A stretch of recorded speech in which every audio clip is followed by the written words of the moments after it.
Bismillahirrahmanirrahim. Dear students, Assalamu alaikum. How are you all, beta?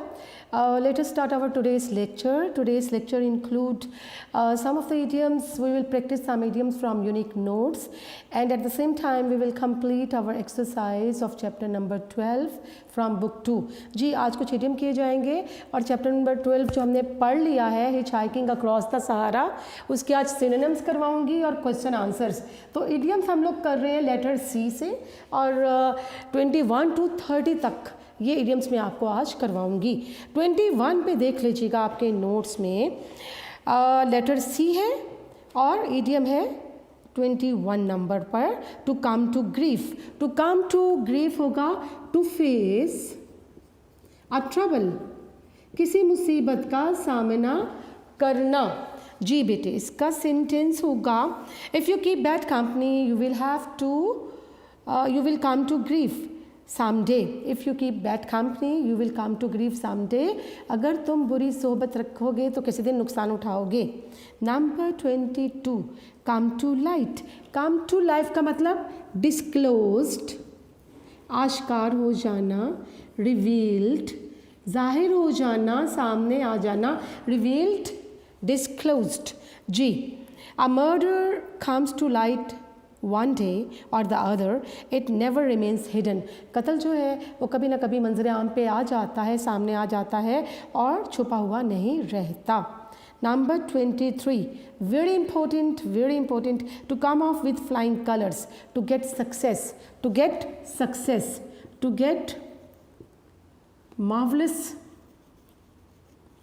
success, शानदार कामयाबी हासिल करना, to get marvelous success. Mr. Mustajab came up with flying colors in the matriculation examination. Mr. Mustajab matric के इम्तिहान में उन्होंने नुमाया कामयाबी पाई. Number 24 to cut the Gordian knot. It means to solve a difficult problem in a very direct way. To solve a difficult problem in a direct way. कि किसी मुश्किल सूरत हाल का हल जो है, किसी मुश्किल सूरत हाल से निपटना, हल निकालना, ज़बरदस्त हल निकालना किसी चीज़ का. To solve the food problem is to cut the Gordian knot. यानी फूड प्रॉब्लम को, ग़िज़ाई मसले को हल करना जो है एक किसी मुश्किल मसले को ज़बरदस्त तरीके से हल करने के मुतरादिफ है. कैपिटल पनिशमेंट इसका मतलब डेथ पनिशमेंट, सज़ाए मौत, death punishment. Many people are against capital punishment and want it to be abolished. Abolished क्या होता है? To bring to an end. To bring to an end. To root out, to eliminate. कि बहुत से लोग जो हैं सज़ाए मौत को पसंद नहीं करते और चाहते हैं कि abolish हो जाए, finished हो जाए, ख़त्म हो जाए. Number 26 important है a cold-blooded murder. A cold-blooded murder क्या होगा? Merciless killing यानी बड़े ही बहीमाना, बेरहम तरीके से कत्ल करने को कहा जाता है. जी many people are against capital punishment. In our province there are many cold-blooded murderers for the sake of a few ornaments. हमारे मुल्क में महज चंद ऑर्नामेंट्स, चंद जेवरात की खातिर बहीमाना बेरहम कत्ल करने के लिए बहुत से मर्डरर जो है हमें दिखाई देते हैं. क्रोकोडाइल टीयर्स इम्पोर्टेंट है. इसका मतलब है एक्सप्रेशन ऑफ सोरो दैट इज़ नॉट सिंसियर. मैं यहाँ लिख देती हूँ एक्सप्रेशन ऑफ सोरो, क्रोकोडाइल मगरमच्छ के आंसू, expression of sorrow that is fake and insincere, झूठ मूठ के आंसू बहाना, insincere. Expression of sorrow that is fake fake and insincere, झूठ मूठ के आंसू बहाना. She wept at her uncle's funeral but they were crocodile tears as she really disliked him. अपने अंकल की मौत पर उसने झूठ मूठ के आंसू बहाए क्योंकि वो उन्हें पसंद नहीं करती थी. फिर है a crying shame. a crying shame होता है a shameful situation, शर्मिंदा करने वाली सूरत हाल. a shameful situation. जी बेटे आपके पास जुमला आता है यहाँ पर. It is a crying shame that those children are dressed in rags. ठीक है, रैक्स का फटे पुराने कपड़े, कि ये एक बहुत ही शर्मनाक सूरत हाल है कि उन बच्चों ने फटे पुराने कपड़े पहन रखे हैं. ठीक है, शैबी क्लॉथ्स. फिर है अ कर्टन लेक्चर. अ कर्टन लेक्चर क्या होता है? बीवी का अपने मियाँ को डांटना, अपने खामद को डांटना, यानी a rebuke given by a wife to her husband. A rebuke होता है डांटना. A rebuke given by a wife to her husband, यानी बीवी की जानिब से हस्बैंड जो है उसको डांट डपट करना. I bet he got a curtain lecture. मैं शर्त लगाता हूँ कि उसकी बीवी से डांटेगी. When he got home for flirting at the party. जब पार्टी में फ्लर्ट करने के बाद वो घर पहुँचेगा तो बेगम उसको डांटेगी. Number 30, the crux of a question. Last है the crux of a question. क्या होता है? अ डिफ़िकल्ट और पजलिंग प्रॉब्लम. अ डिफ़िकल्ट, मैं यहाँ लिख देती हूँ, अ डिफ़िकल्ट और पजलिंग प्रॉब्लम. ठीक है, एक मुश्किल सूरत हाल, मुश्किल तरीन मसला. The crux of question is that the people can not pay more taxes और टॉलरेट हायर. अब सबसे मुश्किल मसला ये है कि लोग ज़्यादा टैक्स नहीं दे सकते और टॉलरेट हायर या फिर हायर प्राइजेस जो हैं, जो टैक्स हैं, उनको बर्दाश्त नहीं कर सकते. उनके पास माली हैसियत लोगों के पास नहीं है. तो ये आज बहुत बड़ा मसला है. जी बेटे, ये आपने 10 इडियम्स जो है यहाँ से कर लिए. अब हमारा नेक्स्ट टारगेट क्या था? एक तो इडियम्स थे लेटर सी 21 to 30. नेक्स्ट आपने जो चैप्टर नंबर 12 है, नोट्स में से खोल लीजिएगा क्योंकि हमें इसी के क्वेश्चन आंसर्स और सिनोनिम्स जो हैं वो कंप्लीट करना है और ये काफ़ी तादाद में है, लिहाजा इसको ज़रा जल्दी जल्दी वाइंड अप करेंगे क्योंकि सब चीज़ें हमने पढ़ी हुई हैं. सब चीज़ें जो हैं वो आपने वर्ड मीनिंग्स पढ़े हुए हैं, सारी टेक्स्ट पढ़ी हुई है इसकी, तो वो सब चीज़ें आपकी मालूमात में है.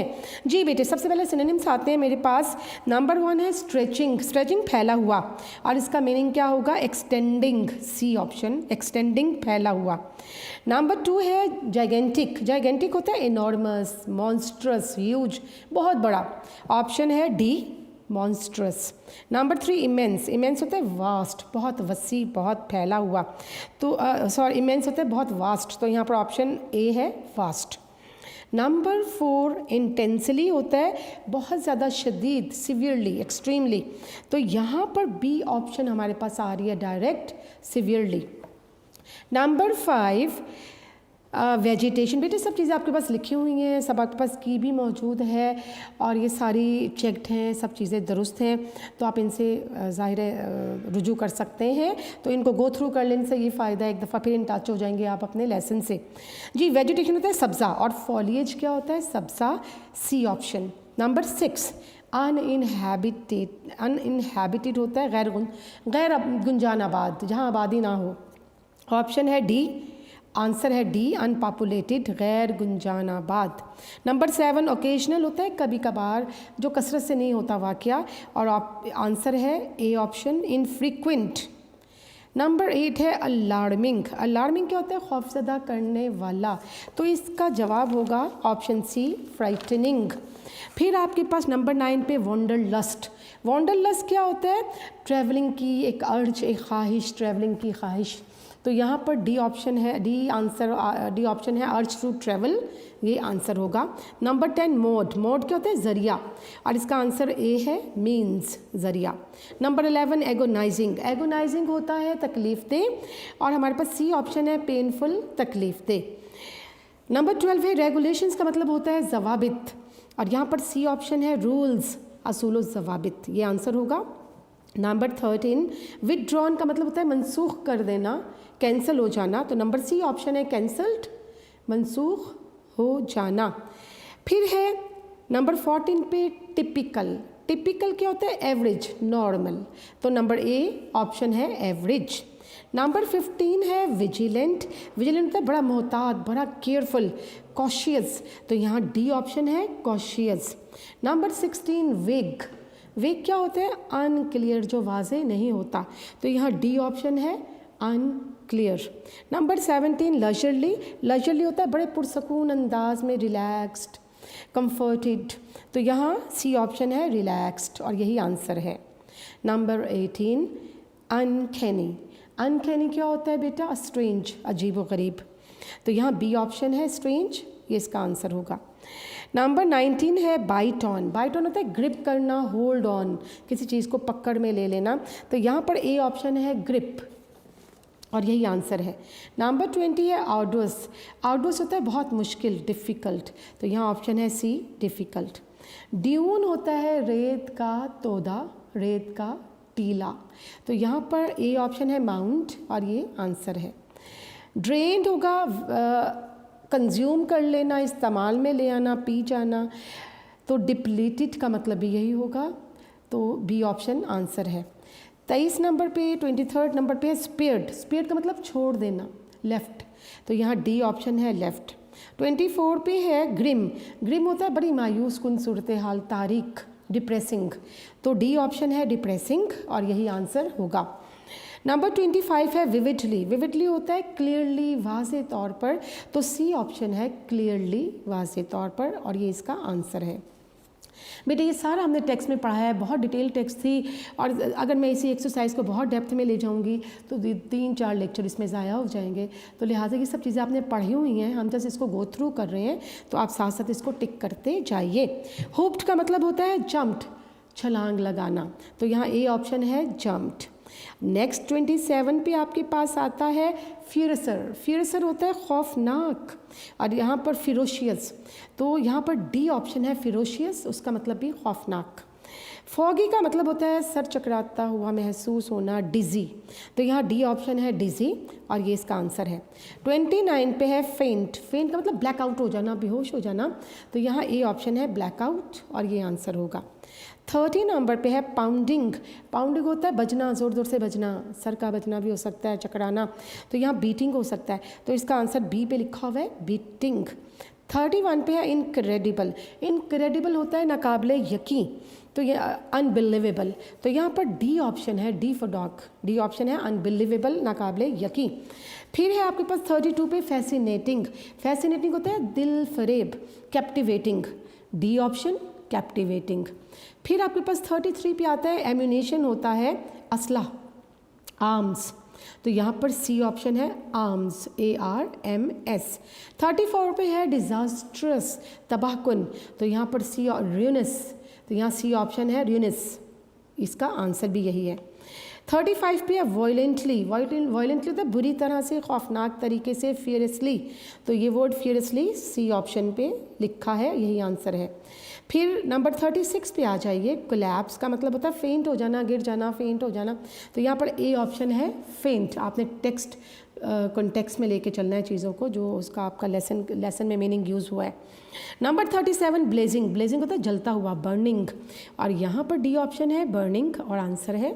Number 38 blacked out. Blacked out होता है फेंटेड, बेहोश हो जाना। तो आपके पास सी ऑप्शन भी फेंटेड है और यही आंसर है। फिर है लग्जरियंट होता है लश ग्रीन, सरसब्ज। तो यहाँ पर सी ऑप्शन है lush. Number 40 triumphed over. Triumphed over होता है किसी चीज़ को डिफ़ीट कर देना, शिकस्त दे देना, ओवरकेम कर लेना, डिफ़ीट कर लेना। तो सी ऑप्शन है डिफ़ीट और यही आंसर है। 41 पे आ जाइए। एनक्रोचिंग होता है एनक्रोच करना, गासिबाना कब्ज़ा करना, मदाखलत करना, इंट्रूड करना। तो ए ऑप्शन है इंट्रूड, मदाखलत करना, दखल अंदाजी करना, ये इसका आंसर होगा। नंबर 42 स्वॉलड। स्वॉलड का मतलब गल्प, हड़प कर जाना, निगल जाना। तो यहाँ सी ऑप्शन है गल्प, GULPED, यही आंसर है। नंबर 43 पे है स्ट्रेंगल होल्ड। स्ट्रेंगल होल्ड क्या होता है? शिकंजा, और इसको नूज़ कहते हैं इंग्लिश में, फंदा, शिकंजा।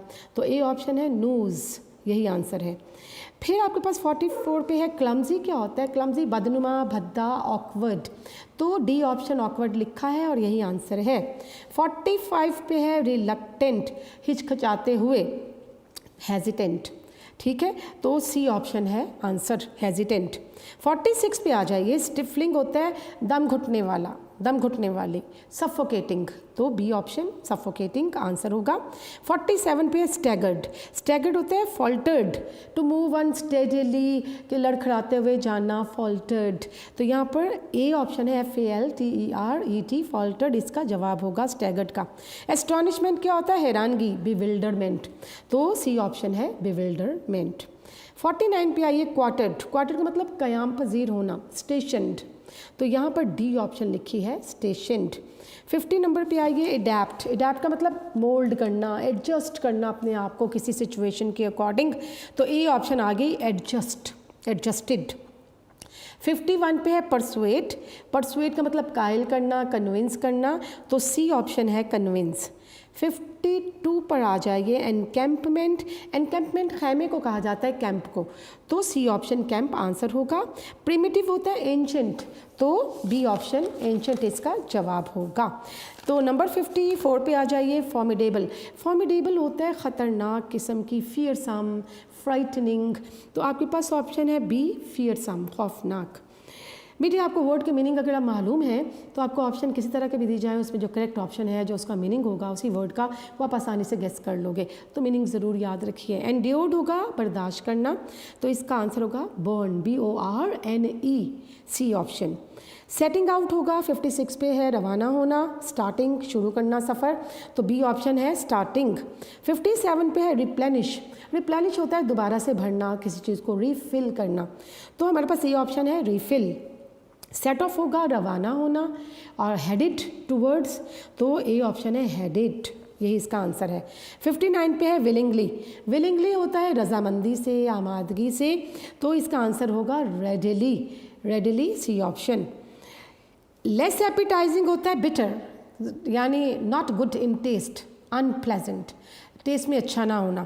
तो हमारे पास ऑप्शन आ रही है बिटर, ए ऑप्शन बिटर इसका आंसर है। टैकल होगा किसी चीज़ से निपटना, हैंडल करना। तो यहाँ सी ऑप्शन हैंडल इसका आंसर होगा।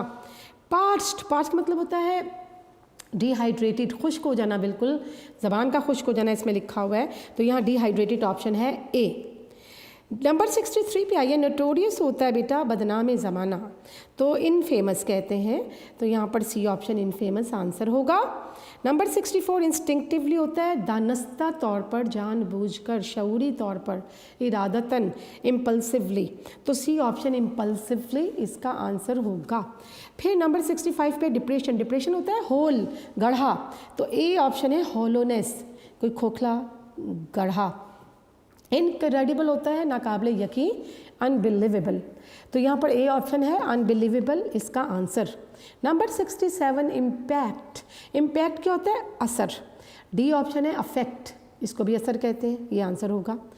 क्राउच डाउन मैंने बताया था, बेंड डाउन, घुटनों के बल बैठ जाना।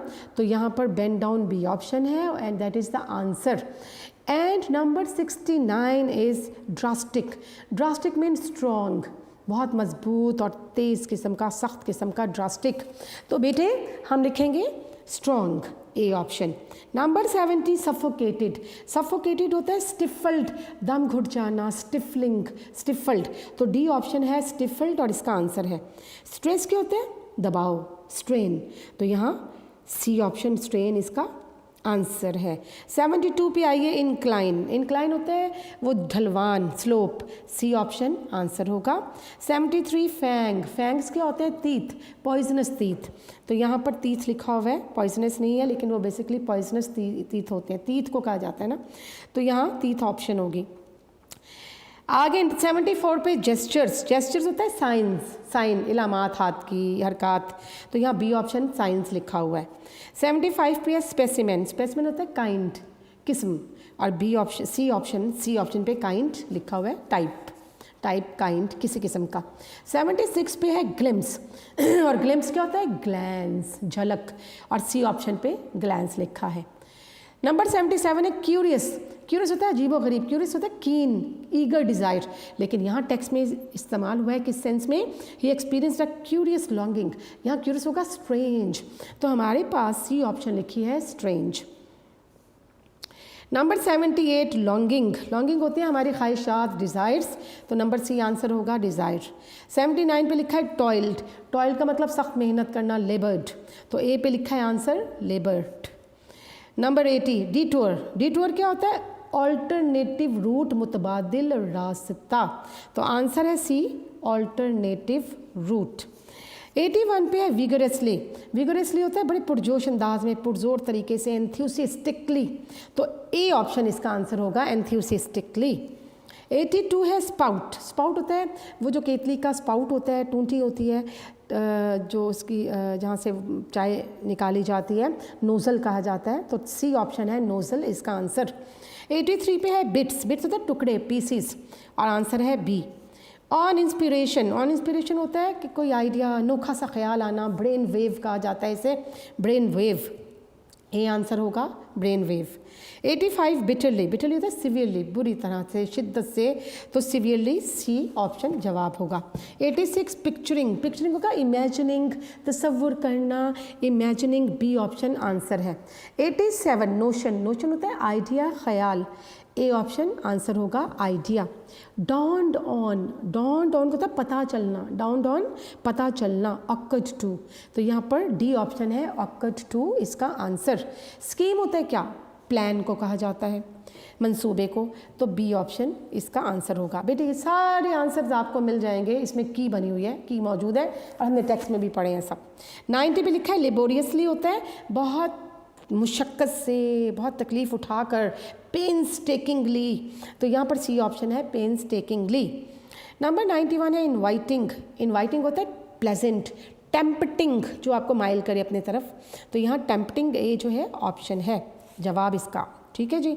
92 हाफ कॉन्शियसली, हाफ कॉन्शियसली होता है गैर वाज़े तौर पर, वेगली, वेगली, अनक्लियरली, तो यहाँ पर आंसर होगा डी, और डी आंसर है वेगली। 93 है रेस्क्यू, रेस्क्यू होता है रिलीफ, सुकून देने वाली, ठीक है। और 94 पे है रोरिंग अप होता है बहुत तेज़ रफ्तारी से आना, स्पीडिंग अप, तो आंसर होगा सी स्पीडिंग अप। 95 पे है डिपार्टेड, चले जाना, लेफ्ट, और सी ऑप्शन इसका आंसर होगा। बेटे इसमें 97 के करीब सिनोनिम्स मौजूद हैं और इसको अच्छी तरह से देख लीजिएगा, ये सब आपने पढ़े लेसन में, और इसकी की भी मौजूद है, बिल्कुल करेक्ट की है। नेटिव होता है लोकल, इलाकाई, और नेटिव के साथ ऑप्शन बी आंसर होगा। 97 पे फोर साइट, फोर साइट होता है दानिशमंदी, इसका आंसर होगा फार साइटेडनेस। फार साइटेडनेस किसको कहते हैं, बसीरत को, अक्लमंदी को, दानिशमंदी को कहते हैं, तो फोर साइट की ऑप्शन सी जो है फार साइटेडनेस, ये इसका आंसर होगी, ठीक है बेटे। ये आपने सिनोनिम्स मुकम्मल किए। अब टेक्स्ट के क्वेश्चन करते हैं, फिर additional question. Give an idea of the size of Sahara, यानी सहारा का जो है उसका साइज़ क्या है। आपने ये पढ़ा था लेसन के शुरू में कि if a giant were to pick England and put in the middle of the Sahara desert, it would be a task, it would be a difficult task to find it out, कि अगर England को उठा के कोई जिन जो है Sahara desert में रख देगा, जो नॉर्थ अफ्रीका में है, इतना बड़ा सहरा है कि इंग्लैंड ही गुम हो जाएगा, उसमें तलाश करना मुश्किल हो जाएगा।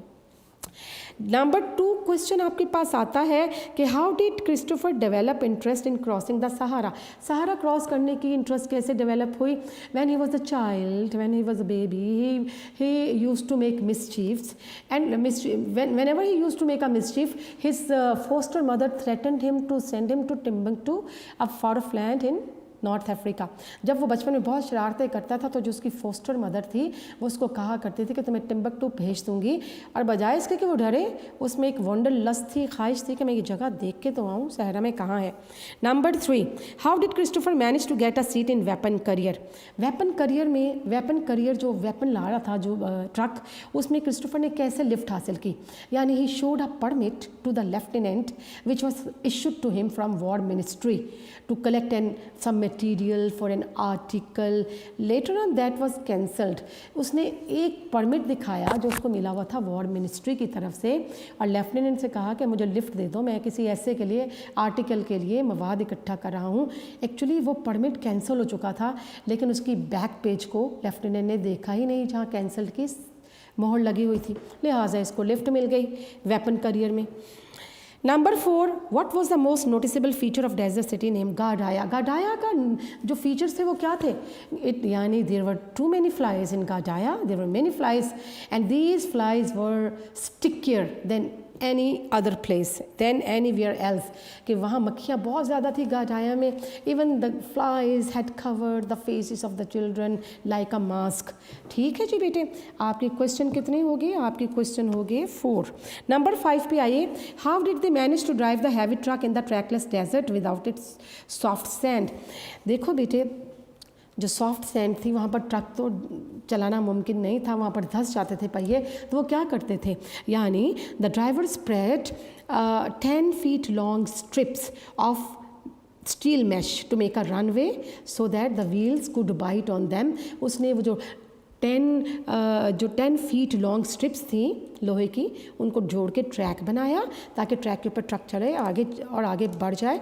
और फिर जहाँ सॉफ्ट सैंड होती थी वो ट्रैक आगे लगा लिया जाता था, वो ट्रैक बाद में अलग करके उसकी पटरियों को ट्रक में डाल दिया जाता था।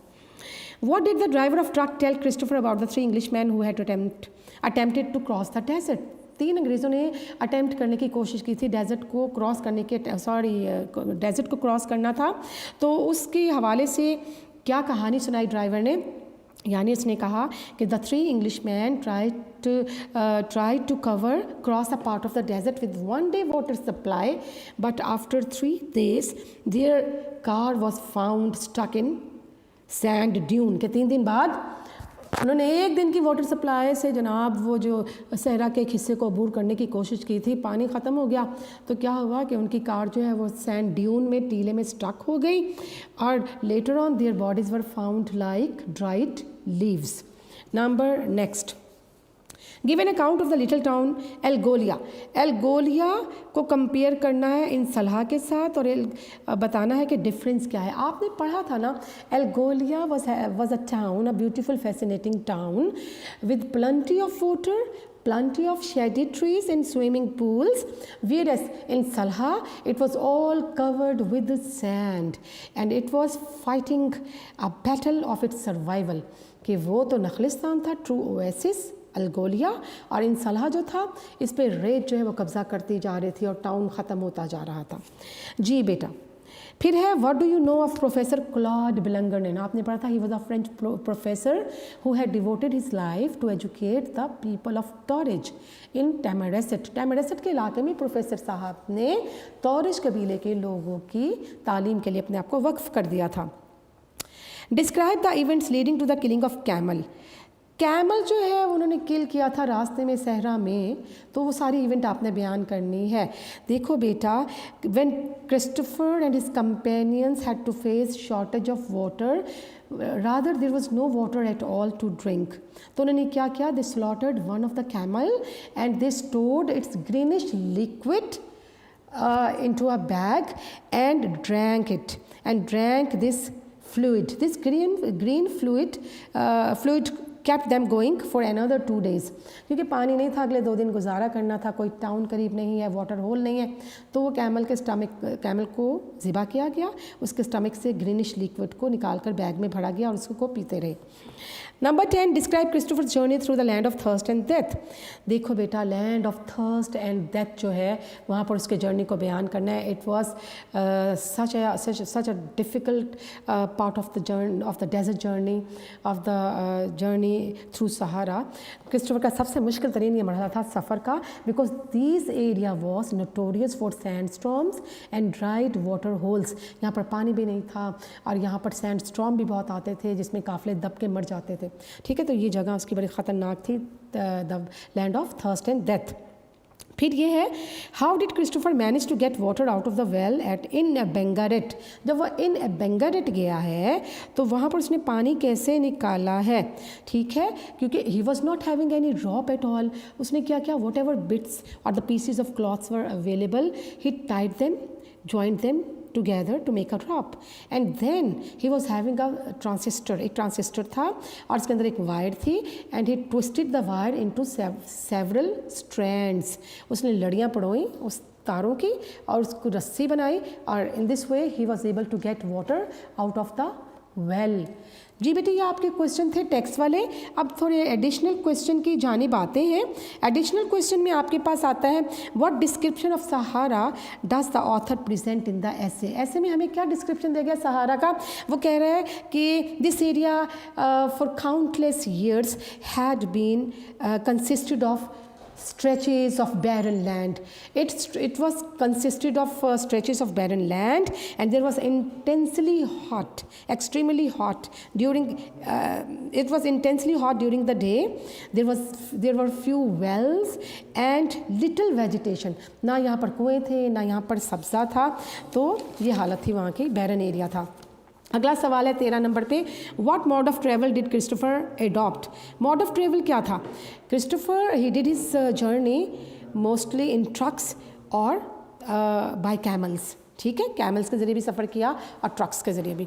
What do you know of Bousada? Bousada आपने पढ़ा था ना, Bousada is a little town which is called the port of the Sahara and desert starts from here. Desert यहाँ से स्टार्ट होता है बोसाडा से। What were the condition like in drivers cabin? Driver के केबन में कैसी condition थी? यानी it was very hot inside the driver cabin and even in 2 hours the flask of cold water became hot enough to make tea. 2 घंटे में ठंडे पानी की बोतल इतनी गर्म हो गई कि चाय बन सकती थी। What was the temperature in the desert? देखो बेटा, in the shade of the mud house temperature was only 13 Fahrenheit, but when talking about the temperature on sand it was 165 Fahrenheit। ये टेम्परेचर था सहरा में।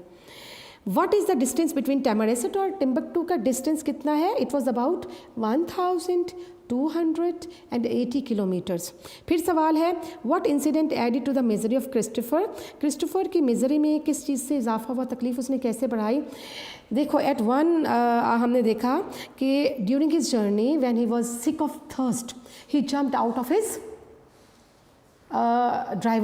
jumped out of his seat onto the sand and it was like he was on the burning coals।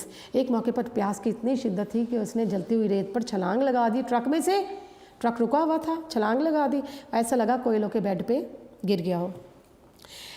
बहुत important सवाल है, describe एल्गोलिया। आपने एल्गोलिया पढ़ा कि एल्गोलिया वॉज द ट्रू ओएसिस, नखलिस्तान था, and it had many shady trees, a plenty of water and swimming pools, etc. Next देखते हैं what mode of travelling did Christopher use from El Golea to In Salah? क्या क्या use किया उसने एल्गोलिया से इंसलहा जाने के लिए? तो he travelled in a heavy truck carrying 10 tons of ammunition. असले का सामान था उस ट्रक में और इसमें वो पहुंचा टैमरेसेट। कहाँ से? सॉरी, एल्गोलिया से इंसलहा पहुंचा। Why were the driver and greaser reluctant to take him with them? तो ड्राइवर और उसका कंडक्टर क्यों उसको अपने साथ नहीं ले जाना चाहते थे सफ़र पे ट्रक में? Because they thought he was a French man and they disliked French people. उन्हें फ्रांसीसी लोग पसंद नहीं थे, इसलिए वो पहले तो उसको हिचकिचाते रहे कि ना ही लेके जाएं। जब पता चला अमेरिकन है तो फिर उसको लिफ्ट दी है ट्रक में। What help did Belangrenen extend to Christopher? Christopher ने क्या हेल्प की जनाब? इम्पोर्टेंट है, किसकी हेल्प की है? प्रोफेसर क्लॉड बेलंगरनेन ने क्रिस्टोफर की क्या हेल्प की? He acted as a friend, guide and host of Christopher. What did the professor do to educate the Taurish people? Taurish people को एजुकेट करने के लिए उसने क्या किया? He molded himself according to the habits, customs and traditions of Taurish people. फिर है where did Christopher end his journey? कहाँ उसने अपना जर्नी एंड किया था? इन होगर रीजन। आखिरी लाइन में पढ़ा आपने। होगर रीजन क्या है? That is a highland in the center of Sahara Desert. How did the professor foresight save Christopher? Christopher किस तरह बचा प्रोफेसर की फोरसाइट अक्लमंदी की वजह से? देखो, professor realised that Christopher had missed meeting with him on the road because of the 2 days detour। तो he thought that Christopher might be without food और फूडलेस, तो he contacted the rescue teams to save him. ठीक है। Christopher जो है वो इन एबेंगरेट इंतज़ार कर रहा है, विदाउट फूड है, और प्रोफेसर को पता चला, महसूस हुआ कि शायद किसी लॉन्ग रूट पे जाने की वजह से मुकर्ररा वक्त पे वो वहाँ नहीं पहुँच सका, मेरा इंतज़ार कर रहा होगा और कहीं फूड के बगैर, वाटर के बगैर वो मर ना जाए। लिहाजा उसने पेट्रोल टीम से, डेजर्ट पेट्रोल टीम से रब्ता किया ताकि उसे बचाया जाए। What art did Christopher learn during his Sahara journey? कौन सा आर्ट उसने सीखा है जी सहारा जर्नी में? How to ride a camel, camel riding सीखी उसने। हु वॉज बू बकर? बू बकर कौन है? He was one of the very intelligent and educated pupil of Professor Claude, and he was the guide of Christopher also in his next journey from Tamaracet to Timbuktu तक journey में उसके साथ रहा। Why was it essential to have maximum supplies on the way to Timbuktu? Timbuktu के रास्ते पे ज़्यादा supply ले जाना उसके लिए क्यों ज़रूरत था? Because there was because there was no village, there was no water wells on the way, and the next village was on 2 or 3 weeks, at the distance of 2 or 3 weeks, इसलिए enough water supply और food ले जाना ज़रूरी था। Describe Tamaracet. Tamaracet आप बताएंगे कैसा इलाका था? तो हम देखते हैं it is the land of Taurish people, ठीक है। तो क्या है? Christopher made very valuable relation with Professor Claude over here, and he learned camel riding also during his stay in Tamaracet. आगे देखते हैं what was the most difficult part of Sahara journey? कौन सा मुश्किल पार्ट था? His journey from Timbuktu to Kidal. It was a difficult, the journey of 560 kilometer was the difficult part of his traveling. What is the desert custom? Desert custom क्या है? When people are thirsty, when traveler are thirsty, यानी the people go to sleep early. लोग जल्दी सो जाते हैं। ये desert में एक कस्टम है, जब वो भूखे प्यासे होते हैं, कुछ खाने को नहीं, जल्दी सो जाते हैं। What is the episode about vulture? गिद्ध जो थे वो नमूदार हुए थे आसमान पर, वो क्या देख रहे थे? They were waiting for the dead bodies of the Taurish people, 2 Taurish persons and Christopher, ठीक है, because they knew that the party will die out of hunger and thirst soon. गिद्धों को बड़े परिंदे आसमान पर अपीयर हुए, उन्होंने सोचा कि भूख प्यास की वजह से मुसाफिर मर जाएंगे तो हम इनका गोश्त खाएंगे। जी, what incident did remind Christopher that desert had many ways to destroy its victim? और कौन सा ऐसा इंसिडेंट है जिससे क्रिस्टोफर को रियलाइज़ हुआ कि डेजर्ट जो है अपने विक्टिम को, अपने शिकार को कैसे किल कर सकता है? Actually he was collecting stones to place under his cattle. A snake attacked, poisonous snake attacked on him, ठीक है। Then he realized that desert has its own ways to destroy its victims. फिर है what do you know about Timbuktu? Timbuktu के बारे में आप क्या जानते हैं? यानी this was the last town on his journey and it was some 32 kilometer away from Bosada, a town from where he started his journey. फिर है what sudden decision did Christopher take in Timbuktu? Timbuktu में इसने क्या अचानक फैसला किया? He wanted to see some more part of the desert. इरादा क्या था उसका? कि वो डेजर्ट का मज़ीद कुछ हिस्सा देखना चाहता था, इन बंगारेट तक जाना चाहता था टैमारेसेट से। What mode of travelling did Christopher use for Agadez? Agadez जाने के लिए उसने कौन सा मोड ऑफ ट्रैवलिंग यूज़ किया? He partly travelled in a hired jeep and partly by a camel और एक किराए की जीप में सफ़र किया। पहले किराए की जीप में सफ़र किया, फिर कैमल पर। What arrangement was made between professor and Christopher? क्या अरेंजमेंट दोनों में डिसाइड किया हुआ था, कैसे पहुंचेंगे इन बेंगरेट? देखो, उन्होंने कहा the arrangement was that the professor would drive south in his jeep from Tamanrasset to In Bengaret and Christopher would wait for him, and if Christopher had not reached on the appointed day the professor would continue south on the primitive road towards Agadez. ये decide हुआ था कि टैमारेसेट से professor जो है जनूब की जानिब इन बेंगरेट पहुँचेगा। अगर वहाँ क्रिस्टोफर ना मिला तो वो फिर एगादेस की जानिब चला जाएगा और यहाँ इन दोनों की मुलाकात होगी। Describe the journey through the land of thirst and death. जो land of thirst and death थी, वहाँ जो जर्नी था वो डिस्क्राइब करना है। देखो बेटा, the land of thirst and death was really very horrible, बड़ी खौफनाक जगह थी। And this area was notorious for dried up water holes थे यहाँ पर, और इसके अलावा सैंड स्टॉर्म्स थे, ठीक है। And they also, this party also faced a heavy storms on the way during their journey. अच्छा, what true story did Christopher recall of a sand storm? Sand storm के बारे में क्या ट्रू स्टोरी जो है वो क्रिस्टोफर के जहन में आई थी?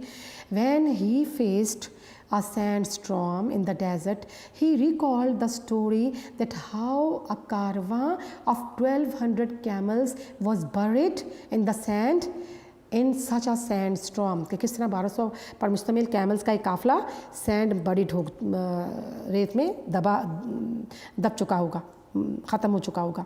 डिस्क्राइब किडाल। किडाल क्या है? Kidal was some 560 kilometre from Timbuktu, ठीक है।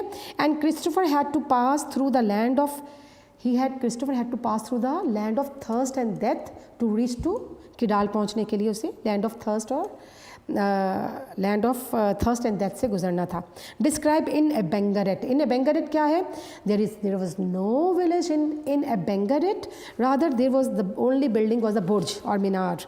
It was a mud house and there was a well with water as low as 46 metres. ये आपने पढ़ा। What was the result of the detour by the caravan? कारवां वाले जब ऊँटों को पानी पिलाने के लिए लंबा रास्ता इख्तियार किया उन्होंने, तो क्रिस्टोफर को क्या नुकसान हुआ कि Christopher missed meeting with professor cloud on appointed day. Appointed day पर क्रिस्टोफर जो है वो लेट होने की वजह से प्रोफेसर साहब से ना मिल सका। अच्छा, what was the liquid like from the well? वो जो इन एबेंगरेट के वेल में से जो लिक्विड पानी निकाला गया था वो कैसा था liquid? It was a mixture of mud and sulphur. Mud और सल्फर का एक मिक्सचर था। How much water did Christopher draw out of the well? कितना पानी निकाला था उसने उससे?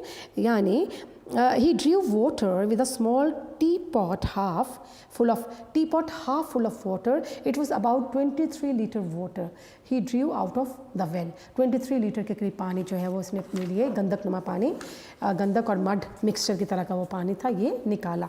तो बेटे ये सारे इंसिडेंट जो है ये आपने जब लेसन पढ़ा तो साइड बाय साइड हम सारे डिस्कस करते रहे हैं, कोई नई चीज़ आपके पास नहीं आई। आप इनको गो थ्रू कर लीजिएगा, आपके पास सब लिखा हुआ है, वर्ड मीनिंग भी आपके हो चुके, सिनोनिम्स भी करवा दिए गए, क्वेश्चन आंसर भी करवा दिए गए हैं। ठीक है बेटा, तो here comes the end of your today's lecture एंड बेटा इंशाल्लाह see you in the next lecture with some new assignments and take care, stay blessed. Allah Hafiz bete.